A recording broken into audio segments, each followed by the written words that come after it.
మరికొన్ని నెలల్లో IPL mega వేలం జరగనుంది. ఈ మెగా ఆక్షన్ కోసం ఇప్పటికీ ఫ్రాంచైజీలన్నీ తమ పనులు మొదలుపెట్టాయి. వేలంలో ఏ ఆటగాడిని సొంతం చేసుకోవాలో, అతనిపై ఎంతవరకు కోట్లు కుమరించాలో ఓ అంచనాకొస్తున్నాయి. అయితే స్టార్ క్రికెటర్ విరాట్ కోహ్లీ ఇప్పటివరకు ఒక్కసారి కూడా ఐపీఎల్ వేలంలోకి రాలేదు. ఐపీఎల్ ఆరంభం నుంచి కోహ్లీ రాయల్ ఛాలెంజర్స్ బెంగళూరు తరపునే ఆడుతున్నాడని క్రికెట్ అభిమానులకు తెలుసు. కానీ ఈ పరుగుల యంత్రం తొలి సీజన్కు ముందు కూడా ఐపీఎల్ వేలానికి రాలేదు. దానికి కొన్ని కారణాలున్నాయి.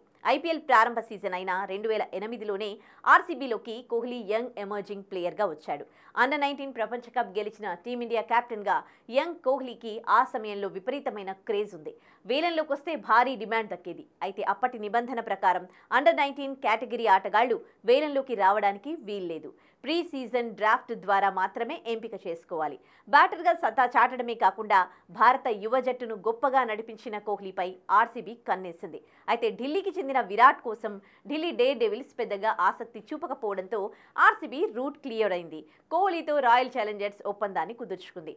ఆ తర్వాత నుంచి కోహ్లీని ఆర్సీబీ వదిలిపెట్టలేదు. ప్రతి ఏటా రిటైన్ చేసుకుంటూ వస్తోంది. దీంతో కోహ్లీ ఆ తర్వాత కూడా ఐపీఎల్ వేలంలోకి రాలేదు. 2011లో రాయల్ ఛాలెంజర్స్ బెంగళూరు కోహ్లీ ఒక్కడినే రిటైన్ చేసుకుంది.